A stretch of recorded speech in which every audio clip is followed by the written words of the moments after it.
All earthly things with earth will fade away, but prayer grasps eternity. Prayer is not a position on your knees. Prayer is not a position, it's a disposition.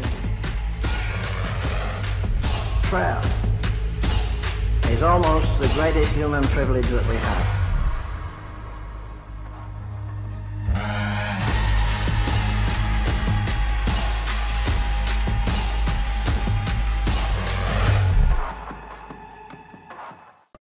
Hey, salut, vous allez bien? Oui, on est à la conclusion ce matin de notre série Amen. Si vous êtes de voyage, peut-être vous êtes visiteur ce matin. Je sais que la fin de semaine, fin de semaine de la fête du travail, là, il y a beaucoup de gens à l'extérieur, beaucoup de gens qui sont en visite aussi. Fait que, bref, même si on est à la conclusion, on est à une conclusion, en fait, qui est un peu comme une transition. Je disais la semaine prochaine que c'est un sujet qui rentre dans la série Amen, mais qui n'est pas nécessairement directement une prière de la Bible, parce que c'était ça l'objectif de la série. Mais ce matin, je veux qu'on parle de jeûne. C'est quoi le jeûne? Bien, je disais tantôt qu'il y a plusieurs d'entre nous qui sommes en voyage, peut-être cet été. On est allé faire un petit voyage familial aux États-Unis, voir des amis sur place. Et puis, à notre retour, on était en train de revenir vers le Québec. On était à notre dernière journée. Et puis là, on se disait, bon, tu sais, il nous reste. On était sur le point de traverser les lignes pour revenir au Canada. Puis là, on se disait, bon, tu sais, il nous reste un peu d'argent américain. Puis là, on ne veut pas nécessairement retourner, tu sais, comme à la banque pour changer ça. Fait qu'on va essayer d'aller, comme, utiliser cet argent-là, par exemple, pour mettre de l'essence le plus qu'on est capable. Et puis, bon. Fait que là, on arrive comme juste sur le bord, tout près, une mini-station service là, qui a de l'essence, et puis évidemment, là, une station-service, il y a de l'essence, puis toutes sortes de trucs. Mais tu sais, c'est comme un peu une station-service. Ça a l'air d'être un gros package deal, là, genre, tu sais, un peu comme magasin général. Et puis, bon, fait que moi, je mets de l'essence, puis pendant ce temps-là, ben, ma femme va à la salle de bain, puis tu sais, on était proche de l'heure du dîner. On n'avait pas nécessairement tellement faim, mais on savait qu'il y avait comme encore quelques heures de route avant qu'on arrive ici à Québec. Et puis, là, je dis, bon, ben, après avoir mis l'essence, je vais aller à la toilette, moi aussi. Fait que là, je rentre, tu sais, puis là, je réalise que, tu sais, qu'il y a comme une affiche qui, bon, la salle de bain est disponible uniquement pour ceux qui vont manger de quoi ici. Là, je suis comme, oh non, tu sais, ça me tente pas. C'était comme, je dis un peu magasin général, il y a l'air de comme servir de la bouffe sur place. Puis là, moi, j'attends, puis à côté de l'affiche, comme proche des toilettes. Fait que là, je me dis, bon, je vais être obligé d'acheter de quoi? Je vais être obligé d'acheter comme de quoi à manger. Fait que bon, ça tombe bien, il va falloir manger éventuellement. Et puis là, je vois comme, je cherche de quoi de rapide, là, pour, tu sais, comme, pas que ça niaise, puis donne-moi ça, puis on part. Puis je vais pouvoir aller à la toilette, tu sais. Puis là, ben, finalement, je vois qu'ils font comme des pizzas. La station-service, puis là, je dis, bon, donne-moi maintenant une pizza, genre fromage, large, peu importe, on va pouvoir en manger dans l'auto. Fait que là, bon, il me prépare la pizza, puis moi, ma femme, on attend ça. On revient à l'auto, et puis là, un de mes enfants, déjà, nous avait dit d'avance, oh, moi, j'ai pas faim, j'ai pas envie de manger ou quoi que ce soit. Puis on y avait offert différents trucs, puis oh non, j'ai pas vraiment faim. Puis là, ben, on rentre avec la pizza, mais là, tout d'un coup, il commence à avoir faim. Je sais pas si c'est à cause de l'odeur ou quoi que ce soit. Et fait que là, ben, on rouvre la pizza, on est un peu mal à manger dans l'auto pour essayer de manger ça en route. Là, je sais pas si c'est légal de faire ça. En tout cas, bref, en tout cas, on part avec notre pizza. Et puis là, on commence à manger ça. Et là, c'est une épiphanie, là. C'est la meilleure pizza qu'on n'a jamais mangée. Là. On ne s'attendait pas à ça. Mon garçon en arrière, qui lui, il disait qu'il n'avait pas faim. On lui avait donné 2 points. Lui, en passant, il fait des pizzas. Là. Sa job d'été, c'est de faire des pizzas dans un restaurant populaire ici à Québec. Et puis là, il mange la pizza, puis comme, mais c'est la meilleure pizza que j'ai jamais mangée de ma vie. Littéralement, c'est ce qu'il dit. Là, je suis comme, ben, voyons, c'est quoi qui s'est passé dans cette station-service-là? C'est juste une pizza fromage, 3 ingrédients, de la croûte, de la sauce, du fromage. Je ne sais pas qu'est-ce qu'il y avait de spécial, mais elle était succulente. Et puis là, ben, finalement, notre pizza large qu'on avait comme pour 4 personnes, on l'a toute mangé. Il n'est pas resté, mais on s'est chicané un peu la dernière pointe.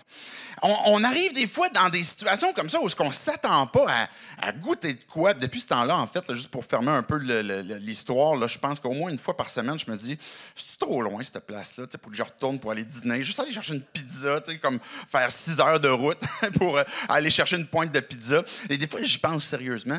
Mais le fait qu'on goûte des fois des choses comme ça qui sont aussi bonnes, ben on a envie d'en reprendre. On a a envie d'y regoûter. Puis des fois, on ne s'attendait pas que ça allait être aussi incroyable et on veut encore plus. Et puis, j'utilise cet exemple-là pour vous parler de jeûne. Je ne sais pas si vous êtes prêts à jeûner maintenant. Vous avez faim de manger une pizza peut-être pour dîner. Mais le jeûne est quelque chose qui est peut-être sous-estimé. Je dis peut-être, mais je crois ce qui est certainement sous-estimé dans notre pratique chrétienne comme étant quelque chose qui est excellent pour la vie, pour notre vie de prière. Souvent, le jeûne dans la Bible est associé directement à la prière. Et mon intention ce matin, en faisant cette extension-là à la série, c'est justement de pouvoir vous donner un peu plus de compréhension de ce que c'est le jeûne, pour que vous puissiez avoir envie de... Mais je veux y goûter. Je veux y goûter moi aussi. Puis de quelle façon est-ce que je vais pouvoir le mettre en pratique? Donc, il y a des aspects que je veux démystifier puis apporter pour qu'on puisse découvrir un peu plus ce que c'est. Et pour qu'après ça, mais qu'on puisse voir, OK, déjà, on a été encouragé à la prière tout au long de la série. Mais peut-être qu'on pourrait ajouter cet élément-là qui est le jeûne. Donc, je vais prier pour que Dieu puisse nous conduire, puis ensuite, on va ouvrir la parole. Ça va être dans Matthieu, le chapitre 6, les versets 16 à 18. Dieu, on veut te dire merci pour ta parole. Merci pour ces occasions qu'on a de pouvoir te découvrir, te connaître. Je te prie pour chacun d'entre nous, Dieu, peu importe là où on est dans notre marche, dans notre parcours avec toi, dans notre découverte de qui tu es, qu'on soit en train de vouloir savoir si tu existes ou même si on est déjà des disciples, Dieu, qui te suivons, Seigneur Jésus, mais que tu puisses venir nous montrer de quelle façon est-ce que tu vas entrer en relation avec nous, de quelle façon est-ce que tu veux augmenter notre foi, puis qu'on puisse te faire confiance, puis découvrir de quelle façon est-ce que tu es un Dieu vivant qui aime s'impliquer et puis avoir cette relation-là avec nous. C'est en ton nom, Jésus, qu'on prie ces choses. Amen. Donc, Matthieu 6, ça va être les versets 16 à 18. Je vais lire le texte pour comme mettre la table rapidement. Il y aurait beaucoup d'autres textes que j'aurais pu apporter pour parler du jeûne, mais j'ai décidé d'utiliser celui de Jésus qui est immédiatement après le Notre Père. Donc, au verset 16, ça dit « Lorsque vous jeûnez, ne prenez pas un air triste comme les hypocrites. En effet, ils présentent un visage tout défait pour montrer aux hommes qu'ils jeûnent. Je vous le dis en vérité, ils ont leur récompense.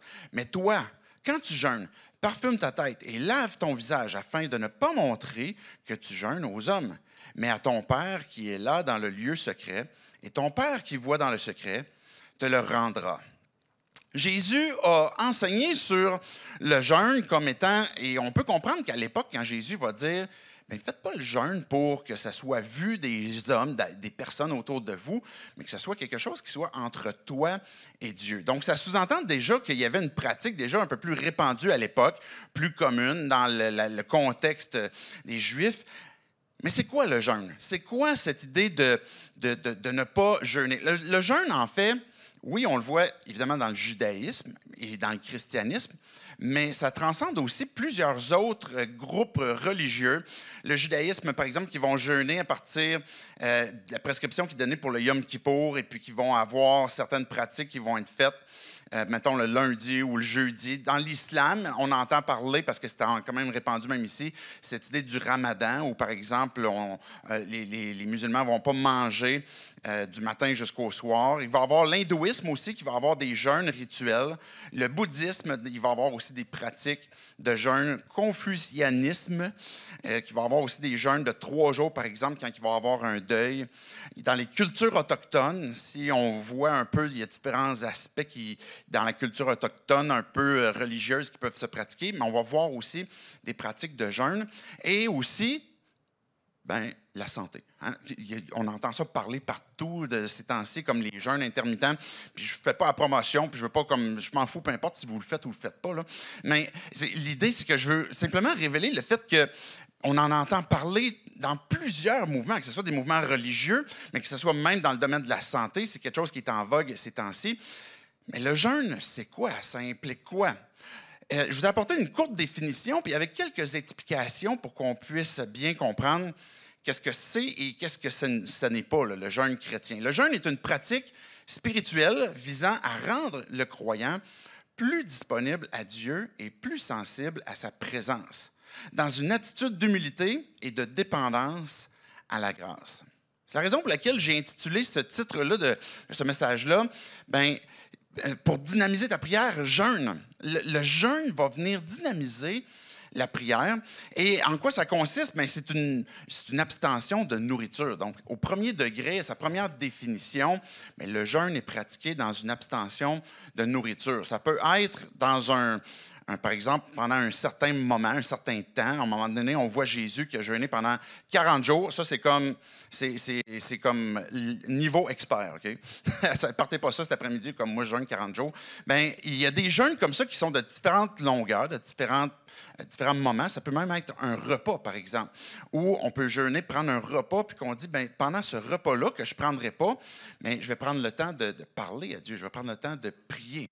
Je vais consacrer ce temps-là. Une personne, par exemple, qui va choisir de faire un jeûne pour 3 jours, par exemple, bien, ça va impliquer un temps de prière. Et ça ne veut pas nécessairement dire que c'est un temps de prière où tu as les yeux fermés tout le long pendant que tu pries pendant 3 jours, mais ça va être vraiment une attitude de prière. Il va y avoir des moments vraiment où tu vas peut-être méditer, t'asseoir, te mettre à genoux, peu importe, tu vas parler à Dieu. Mais même dans tes activités qui vont être ralenties, bien, tu vas avoir aussi cette attitude de prière où tu es en train de parler à Dieu, tu es en train de lui adresser des choses qui sont sur ton cœur. La pratique du jeûne est faite dans le christianisme de façon sobre. Pourquoi? Je dis sobre parce que aller à l'excès, puis c'est un peu ce qu'on va voir tantôt quand on va regarder ce que Jésus a dit, c'est que ce n'est pas une pratique qui a pour objectif de plus je me fais du mal, plus je suis spirituel. Ce qu'on appelle l'ascétisme. Ça veut dire que si je souffre, bien là, je deviens de plus en plus proche de Dieu, plus je souffre, et ce n'est pas ça l'idée. C'est vraiment l'idée, bien, je vais continuer de décrire ce que c'est.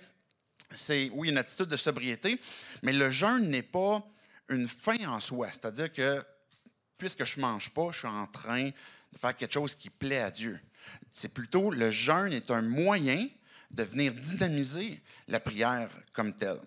C'est un moyen aussi pour chercher à humilier notre cœur devant Dieu. C'est pas quelque chose où on est en train de comme dire à Dieu, bien, puisque je suis en train de jeûner, maintenant, tu n'as comme pas le choix de répondre à ma prière. Mais c'est pas ça l'idée. C'est plutôt que je suis en train d'humilier mon propre cœur devant Dieu et que ça ne conduit pas à un mérite personnel. Et puis que le jeûne n'est pas non plus une obligation. C'est quelque chose que vous êtes libre de pratiquer, de choisir de faire. Et ce n'est pas une obligation que vous avez, mais je pense que c'est un peu comme l'équivalent d'une excellente pizza qu'on a envie de retourner pour goûter encore. On veut goûter à cette liberté-là parce qu'on comprend qu'il y a dans le jeûne mais quelque chose qui vient dynamiser la prière. Je vais vous faire une citation. Je vais vous faire quelques citations que j'ai trouvées vraiment très intéressantes de théologiens bien reconnus, bien connus. Peut-être que vous ne les connaîtrez pas tous, mais ils sont des théologiens qui ont eu quand même un impact considérable, des contemporains puis d'autres plus anciens. Par exemple, Jean Calvin. Jean Calvin a dit « Le jeûne des chrétiens est un signe de leur mortification pour montrer qu'ils ont à déplaire à la chair et à complaire à Dieu par l'esprit. » La mortification, ça pourrait porter un peu peut-être à confusion, mais c'est l'idée ici de faire mourir les désirs qui sont contraires à Dieu. Dieu, je veux te suivre. Dieu, je veux t'obéir. Dieu, je veux faire ta volonté. Et plutôt que de faire ma propre volonté, ben, je veux entendre ce que toi tu as à dire. Donc, je vais prendre le temps de jeûner puis de parler à mon esprit, de prêcher à mon âme pour dire maintenant mon plus grand besoin, même au supérieur à manger pour mon corps, bien, c'est de me nourrir de Dieu. Et c'est ça que Jean Calvin est en train de dire. Une autre citation, John Piper, qui est un contemporain, qui va dire, par exemple, « Le jeûne est une déclaration de guerre contre les forces surnaturelles du mal. Il est un appel à Dieu pour qu'il agisse. C'est une arme spirituelle pour vaincre. » Tu es peut-être dans un combat actuellement, tu es peut-être dans une lutte, une tentation qui est forte. Le jeûne, ce que John Piper va dire, c'est qu'il est une déclaration de guerre contre les forces surnaturelles. Et si on recule dans un des discours qu'on a vu au courant de la série, on a parlé dans Éphésiens 6 qui va dire « Mais revêtez les armes de Dieu pour qu'on puisse combattre, pas contre le sang et la chair, mais contre les forces démoniaques. » Et la conclusion de l'armure que Dieu nous dit de porter, c'est prier. Prier constamment. Et le jeûne vient s'ajouter à ça comme une arme, ce que John Piper dit, surnaturelle. Charles Spurgeon, une dernière citation que je vous fais, « Le jeûne est un moyen donné par Dieu pour libérer une puissance surnaturelle et miraculeuse dans la prière. Il nous rend capables de choses impossible naturellement. On parle de théologiens qui sont bien modérés dans leur position, là, qui ne sont pas dans des excès, mais qu'on a besoin de se rappeler que la prière est quelque chose de surnaturel. Tu es en train de parler à Dieu. Le jeûne est une arme qui se joint à ça, qui est un moyen donné, que ce que Charles Spurgeon va dire, pour libérer cette puissance surnaturelle, parce qu'on est en train de se concentrer sur « Mais Dieu, je veux parler, je veux m'adresser à toi. » Avant que j'aille plus loin, j'aimerais ça que vous fassiez un petit exercice de réfléchir à une prière qui est particulièrement importante sur votre cœur.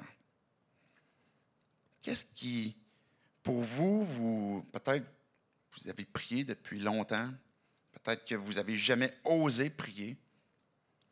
Qu'est-ce qui est sur votre cœur et que vous dites, j'ai besoin d'en parler à Dieu? Tout au long du reste du discours, mais j'aimerais ça que vous réfléchissiez à savoir, mais de quelle façon est-ce que vous allez pouvoir appliquer? Comment est-ce que vous allez pouvoir maintenant présenter à Dieu cette requête que vous avez, puis que vous puissiez découvrir aussi l'accès que vous avez à Dieu pour pouvoir lui apporter cette requête-là qui est importante sur votre cœur. Selon ce que Jésus il va dire, je reviens au verset 16 de Matthieu 6. Lorsque vous jeûnez, ne me prenez pas un air triste comme les hypocrites. En effet, ils présentent un visage tout défait pour montrer aux hommes qu'ils jeûnent. Je vous le dis en vérité, ils ont leur récompense.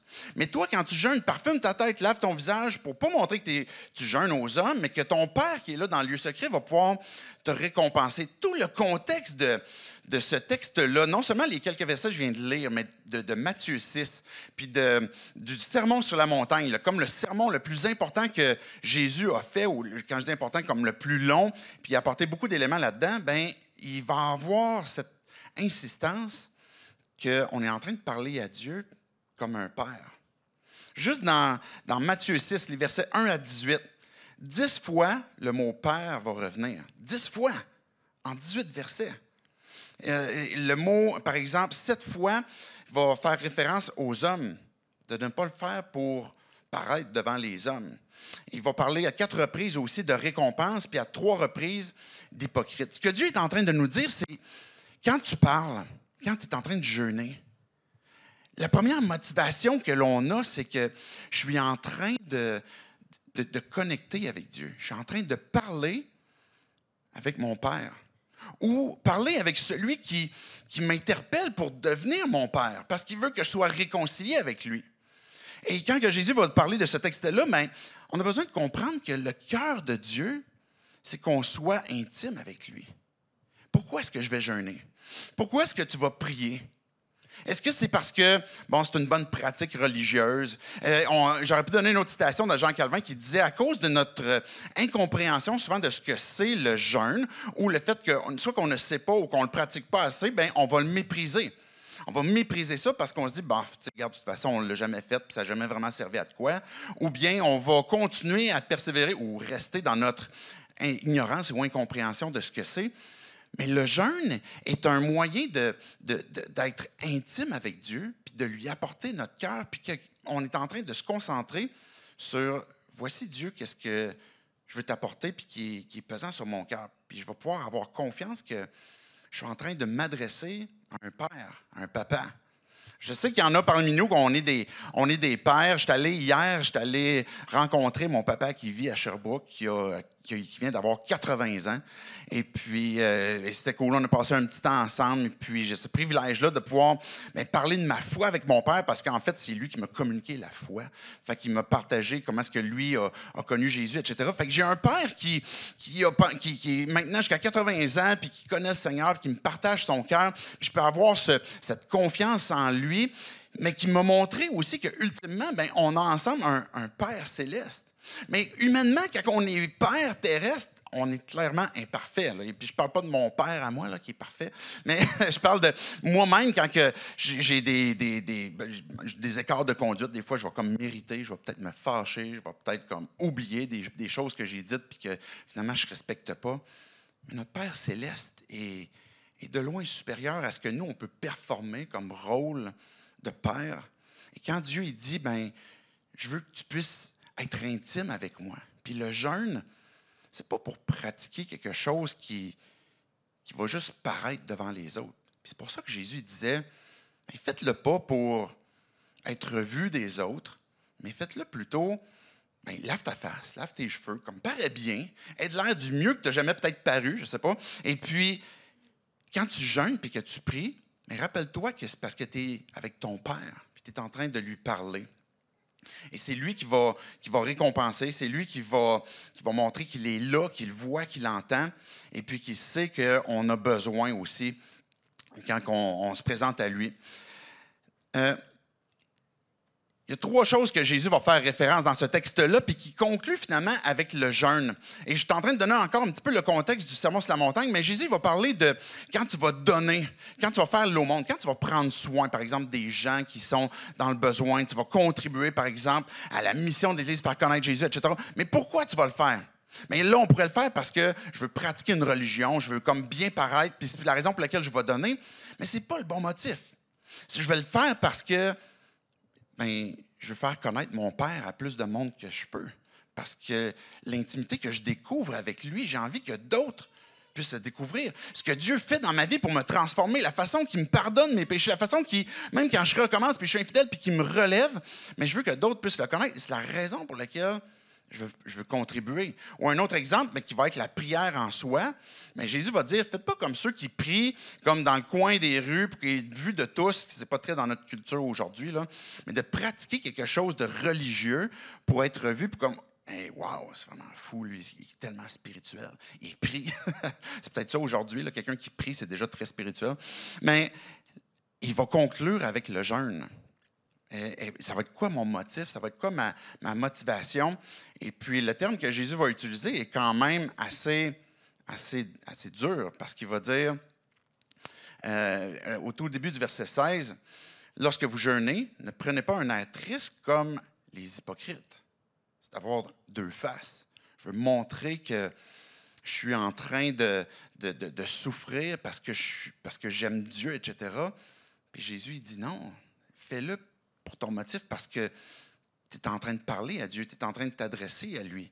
Donc, plutôt que l'hypocrisie, on veut quelque chose qui est authentique. Et tout le discours de Jésus, qui va parler de l'aumône, ou qui va parler de la prière, puis qui va parler du jeûne, c'est quelque chose qui se trouve entre mon cœur et le cœur de Dieu, et puis qu'on va partager ensemble. Est-ce que c'est mes oreilles qui bougent ou c'est mon son qui change? Le son qui change, hein? Okay. C'est bon, c'est pour les effets sonores, pour que vous puissiez comme suivre ou garder éveillé. Je vais vous donner quelques exemples bibliques. Est-ce que vous êtes toujours avec moi? OK, parfait. J'espère que je vous donne le goût là, de cette pizza-là qui s'appelle le jeûne. Que vous allez avoir envie de, comme moi, cette semaine, je vais prendre un repas. Je vais prendre un repas que je ne mangerai pas pour prier puis parler à Dieu. Un des exemples, pourquoi est-ce qu'on va prier? Je vais avoir différents exemples que je vais juste vous citer. Je n'ai pas apporté les lectures, mais qui pourraient peut-être vous inciter à aller lire, peut-être sur ces textes-là. Mais le Esdras, par exemple, qui est un personnage important, mais qui porte aussi ce nom-là pour un des livres de la Bible. Esdras a amené le retour, a contribué au retour du peuple quand ils étaient déportés. Ils sont revenus à Jérusalem. Et puis Esdras a demandé décréter un temps de jeûne pour la protection, pour le peuple qui va revenir à Jérusalem, mais qui est un retour au sens aussi figuré, qui est non seulement un retour à Jérusalem, qui est comme on va revenir dans notre ville, là où on était au tout début, mais que ça va être un retour de nos cœurs. Et ça nous ramène encore à la pensée de Jésus. C'est pas juste quelque chose d'extérieur qu'on veut montrer. On n'est pas juste en train on fait un jeûne puis on prie pour qu'on puisse revenir à Jérusalem, mais ultimement, ce que ça a eu comme effet, quand on voit le jeûne d'Esdras, c'est que le cœur du peuple est revenu à Dieu. Donc, ça a quoi comme utilité? Quand on prie puis qu'on jeûne, puis qu'on est en train de concentrer nos pensées sur Dieu, on est en train de revenir à Dieu. Donc, c'est un des moyens pour dire, mais Dieu, je veux revenir à toi. Pas pour dire, maintenant, puisque j'ai jeûné, maintenant, tu n'as pas le choix de m'accueillir pour que je puisse revenir à toi. Mais on est en train de parler à notre propre cœur qui nous rappelle, j'ai besoin de Dieu. J'ai besoin de son pain. J'ai besoin de sa vie. C'est Jésus qui donne le pain. C'est Jésus qui donne qu'on peut s'abreuver de lui puis qu'on peut prendre de lui ce pain de vie. C'est que mon cœur est en train de revenir. Et c'est un des moyens de retrouver un cœur et une intimité avec Dieu quand on est en train de jeûner. Et ça, c'est l'exemple d'Esdras. L'exemple de Néhémie, et j'aime tellement cet exemple-là, je vais essayer de ne pas prêcher là-dessus parce que là, je veux rester sur le texte de Jésus, mais simplement donner l'exemple de Néhémie, puis vous irez lire ce texte-là. Il porte le même nom aussi, le livre de la Bible. Là. Fait que Esdras, Néhémie, c'est 2 livres qui vont suivre. Néhémie, il travaille à Babylone pour un autre roi. Il est déporté, il est un peu comme Daniel, il n'est pas à Jérusalem. C'est un contemporain d'Esdras. Et Néhémie, qui est l'échanson du roi, ça veut dire celui qui sert le vin au roi, qui est un juif, il entend des nouvelles que Jérusalem est détruite. Et les portes sont brisées, les murs sont à terre, la ville est endeuillée. Et là, Néhémie, il pleure, il prie, il est en deuil. Il est en grande souffrance pour son peuple, pour la ville, etc. Et puis là, on va voir dans le premier chapitre de Néhémie que, je vais vous citer comme un des versets. À cette nouvelle, je me suis assis, j'ai pleuré et j'ai porté le deuil durant des jours, jeûnant et priant devant le Dieu du ciel. Néhémie, il a porté le deuil. Quand on jeûne, ça peut être un moment de deuil, un moment de souffrance. Et qu'on est en train de dire à Dieu, j'ai besoin que tu interviennes. J'ai besoin que tu fasses quelque chose dans ma vie. J'ai besoin que tu interviennes dans la vie de telle ou de telle personne parce que tu es attristé, tu es en train de porter un deuil et c'est une des raisons pour lesquelles tu pourrais jeûner. Une autre histoire qui est vraiment, et je vais faire attention pour ne pas partir là aussi, c'est le livre d'Esther. Je ne sais pas si vous n'avez jamais lu le livre d'Esther. Si vous ouvrez la première page, vous n'allez pas être capable d'arrêter. Là. Vous allez finir à la dernière page. Vous allez voir, c'est comme un film, là. C'est fou. Là. C'est comme il y a des rebondissements. Puis, je ne dirais pas la fin, OK? Mais c'est plein de bons rebondissements. Et puis, à un moment donné, Esther, qui est la nouvelle reine, parce que là, la première reine, la femme qui était celle d'Artaxerxès, qui, vous essayerez de redire ça rapidement, qui était le roi à l'époque, mais pas à Jérusalem, mais bref, ils là sont encore déportés. Esther est la nouvelle reine. Pourquoi la nouvelle reine? Puisque la précédente a décidé de tenir tête au roi, et puis là, ils l'ont scratché, ils ont comme scratché la reine Vashti, parce qu'elle faisait à sa tête. Donc, ça se peut que ça vous indigne si vous êtes un peu féministe ou vous êtes comme, non, moi j'aimerais ça qu'il y ait vraiment des égalités. C'est frustrant de lire ces choses-là. Puis ça nous rappelle que des fois dans la Bible, il y a des contextes qui ne sont pas idéales et qu'on voit de quelle façon Dieu intervient. Je recommence à prêcher sur d'autres choses. OK, je reviens sur Esther. Esther, qui est la nouvelle reine, une jeune femme super belle, qui le roi l'a trouvée belle puis qui a décidé de la prendre dans son harem. Littéralement, c'est ça qui se produit. Esther, c'est une femme qui est prise dans le harem, devient la nouvelle reine. Et puis là, à un moment donné, elle entend comme quoi qu'il y a un complot contre les Juifs puis ils vont être exterminés. Et là, mais qu'est-ce qu'elle fait? Là, son nom vient la voir et il dit, Esther, il faut que tu fasses de quoi? Il faut que tu ailles voir le roi, ton mari, puis il faut que tu lui parles de ça, puis que tu interviennes pour ça. Mais là, elle a dit, c'est parce que moi, je me souviens de l'autre reine avant, quand elle est allée voir le roi, c'est comme, c'était fini, là, elle a perdu la tête. Fait que je ne vais pas y aller. Puis il y avait dans les lois à ce moment-là, si tu te pointes devant le roi, tu fais juste entrer dans sa présence, tu meurs. Tu ne peux pas arriver comme ça, il faut que tu sois annoncé, il faut qu'il aille accepter. Fait qu'on voit à un moment donné Esther qui va dire, Esther fit répondre à Mardoché, qui était son oncle, va rassembler tous les Juifs qui se trouvent à Suse et jeûner pour moi. Ne mangez et ne buvez rien pendant 3 jours, ni la nuit ni le jour. Moi aussi, je respecterai un tel jeûne avec mes servantes, et c'est dans ces dispositions que je pénétrerai chez le roi. J'enfreindrai la loi, et si je dois mourir, je mourrai. Et là, j'ai envie de prêcher. Là. Il y a tellement de belles choses là-dedans. Mais Esther a jeûné, puis elle a appelé la communauté à jeûner dans un temps où elle avait besoin de l'intervention miraculeuse de Dieu.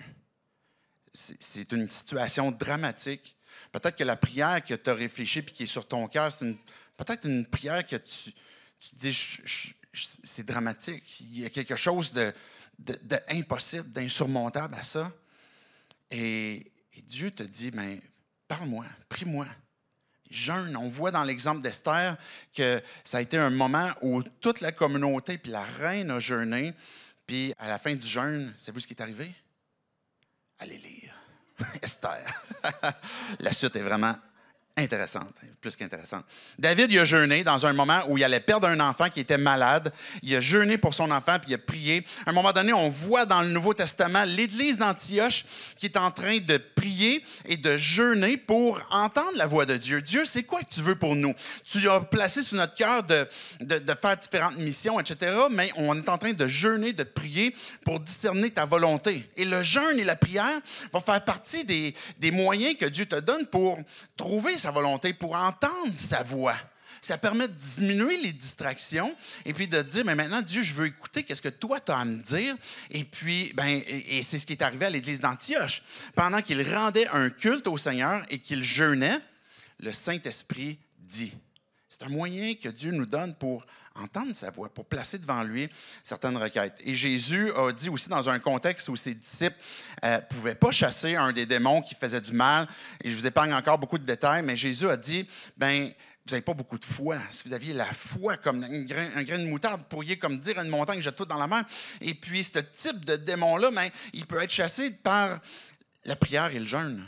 Il y a des moments où notre foi est petite, elle semble être vacillante. Des moments qui, peut-être, on est devant une circonstance qui est immense, qui est surnaturelle. C'est quand même, on parle de trucs démoniaques. Et là, Jésus, il dit, vous avez besoin de foi. Et pour ça, c'est le jeûne et la prière qui vont venir nourrir la foi. Quand on jeûne et on prie, aujourd'hui, c'est parce qu'on a une espérance sûre, comme quoi que, à cause de ce que Jésus a fait. Parce que Jésus est venu sur terre, qu'il a vécu avec nous, qu'il est mort, qu'il est ressuscité. C'était pour qu'on puisse être réconciliés avec Dieu. Pour que cette intimité-là puisse se vivre. Je vais le dire comme ça, ce n'est pas juste une vérité si tu n'es pas croyant et tu veux venir à Dieu. C'est une vérité que tu as besoin de comprendre pour avoir la vie éternelle, pour avoir le pardon des péchés. Parce que tu comprends que Jésus est celui qui t'a été donné pour être le seul intermédiaire entre toi et Dieu. Puis que son sacrifice, la vie qu'il a donnée, c'est pour que tu puisses avoir une relation avec Dieu puis être réconcilié. Et ça, c'est la vérité que quand tu crois puis que tu choisis de dire, ma foi qui est invisible, je vais la révéler ou je vais la démontrer par le baptême. Mais tu es en train de montrer que Dieu t'a transformé, que tu es réconcilié. Mais cette vérité-là est aussi vraie quand on est croyant puis qu'on marche avec Dieu, parce qu'elle nous rappelle constamment que la raison pour laquelle Dieu va exaucer tes prières, ce n'est pas parce que tu le mérites. Ce n'est pas parce que tu performes quelque chose de beau, de bon aux yeux des hommes. Mais c'est parce que ta justice surpasse celle de n'importe quel autre homme qui, visuellement, nous donne l'impression d'être plus spirituel. Pourquoi notre justice surpasse n'importe quelle autre justice? C'est parce que Jésus t'a donné la vie. C'est parce que Jésus t'a donné sa justice. C'est parce que Jésus t'a donné... Voyons, je suis en train de perdre mon mot. Tu es en train de donner sa sainteté, sa justice, et qui fait que tu peux t'approcher de Dieu puis de dire, Dieu, tu es mon papa, tu es mon père. Ça ne serait pas possible si Jésus n'était pas venu, si Jésus n'avait pas donné sa vie, si Jésus ne s'était pas identifié à nous. Et quand on prie, quand on jeûne, on a cette certitude comme quoi que Dieu est là. Quand Jésus a enseigné ce texte-là, il est en train de nous dire, ton Père céleste qui voit dans le secret, il t'entend. Il voit, il t'entend. Cette prière que tu as sur ton cœur, puis que peut-être que tu luttes, peut-être pour la présenter à Dieu, ou peut-être que tu as besoin de persévérance encore. Mais cet encouragement-là que l'on trouve dans le jeûne, dans la prière, c'est que c'est à cause de Jésus qu'on peut venir devant lui puis se rapprocher, puis avoir peut-être une foi renouvelée.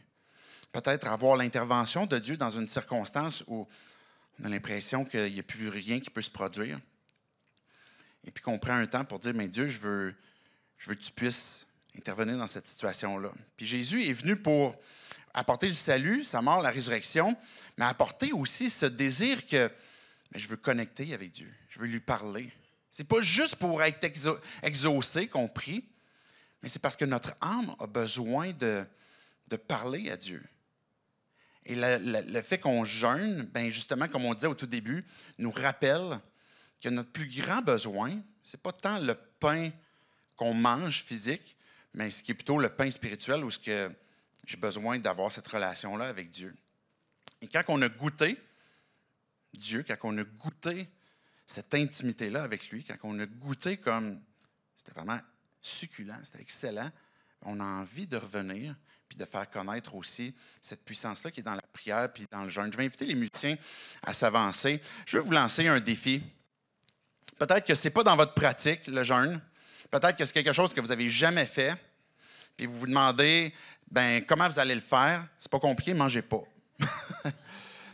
Et je vais quand même donner une mise en garde. Là. J'ai expliqué c'est quoi le jeûne, c'est quoi la motivation, c'est qu'est-ce que Jésus est en train de dire, de rechercher. Et évidemment, le jeûne, si on parle d'une privation de nourriture, la mise en garde qu'il y a derrière ça, c'est qu'il peut y avoir une condition aussi de santé qui est peut-être pas propice pour que tu arrêtes de manger, que tu arrêtes ta médication. C'est peut-être pas la bonne chose à faire, ou même pendant un laps de temps trop long. Donc, il y a des considérations à prendre pour savoir si c'est le bon timing et puis si c'est la bonne pratique.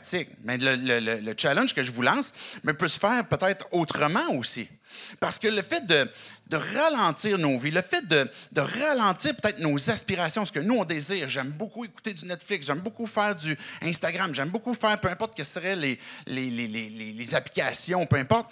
Mais je veux me déconcentrer, je veux me ralentir dans peut-être ce que je vais consommer pour prendre ce temps-là maintenant pour parler à Dieu, puis consacrer ce temps-là et puis laisser le temps à Dieu de pouvoir parler à mon cœur. Fait que ce défi-là que je veux te lancer, c'est de prendre une décision. Prendre un moment où tu vas cesser, mais ça peut être un jeûne, comme je disais tantôt, le temps peut-être d'un repas, ou peut-être de prendre un temps d'arrêt sur des choses qui sont dans ta vie puis qui prennent beaucoup de place, puis que tu veux dire, mais maintenant, je veux donner l'occasion à Dieu de pouvoir venir me parler. Puis peut-être que tu es ici ce matin, tu écoutes ce discours-là, puis tu dis, moi, je ne suis pas croyant, pourquoi est-ce que je jeûnerais?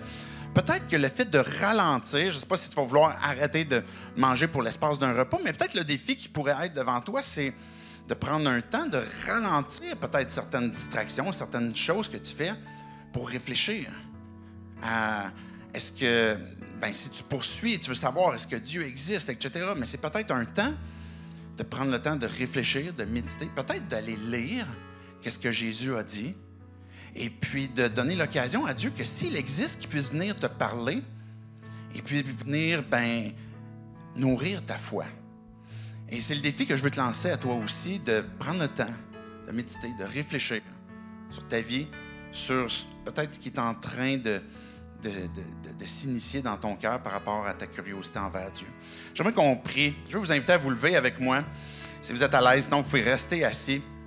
Mais j'aimerais qu'on puisse prier ensemble, que Dieu puisse venir fortifier notre foi, qu'il puisse venir nous encourager, nous rappeler les vérités du pourquoi est-ce qu'on peut prier, nous rappeler de quelle façon est-ce que la prière est puissante et que le jeûne est une pratique qui nous permet de toucher Dieu. Dieu, on veut te dire merci. Encore une fois pour ta parole. Merci, Jésus, de nous avoir montré que tu es ce Dieu qui nous donne la vie et qui n'a pas cherché à faire uniquement des pratiques extérieures pour dire maintenant on est des personnes religieuses. Mais Dieu, ton cœur, c'est nos vies et d'avoir cette intimité avec nous. Puis Dieu, je te prie pour notre communauté, pour notre Église, pour ceux qui sont là, pour ceux qui ne sont pas là, que tu puisses nous ranimer dans un désir de prière. On ne veut pas aller, Dieu, dans toutes sortes de directions, dans toutes sortes d'activités qui pourraient peut-être être bonnes, mais que nos cœurs, Dieu, puissent être orientés ensemble à vouloir te connaître, à vouloir te découvrir, te faire connaître. Que tu ranimes, Dieu, ce désir de prière, que tu ranimes cette flamme, ce zèle, Dieu, qui va être animé d'une foi qu'on sait que tu nous entends, que tu nous écoutes et que tu veux répondre. Je te prie, Dieu, aussi pour chacun d'entre nous qui, peut-être on te cherche, on ne te connaît pas, que tu puisses continuer de te révéler ou de nous convaincre, Dieu, de ton existence, puis de nous montrer de quelle façon est-ce que tu veux entrer en relation avec nous. Ce qu'on a entendu, qu'est-ce que ça veut dire en clair dans nos vies concrètement. Et que tu puisses nous amener à comprendre de plus en plus qui tu es. Pour chacun d'entre nous, Dieu, qui avons déjà placé notre foi en toi, que tu puisses venir entendre cette prière que tu as entendue, que tu vois, que tu connais, qu'on a réfléchi tantôt. Et ma prière, Dieu, c'est que tu puisses nous montrer que tu es intéressé. Tu n'es pas ce Père qui écoute d'une oreille, qui est distant, qui est imparfait comme ce que nous, on peut l'être. Comme ce que Jésus, tu nous l'as dit, Père, tu es présent. Dans le lieu secret, dans des moments où on est tout seul avec toi, mais que tu entends peut-être notre cri, tu entends notre détresse. Tu entends ce qu'on a besoin, Dieu, de toi. Et que tu puisses venir répondre, que tu puisses venir révéler ta volonté. C'est en ton nom, Jésus, qu'on prie ces choses. Amen.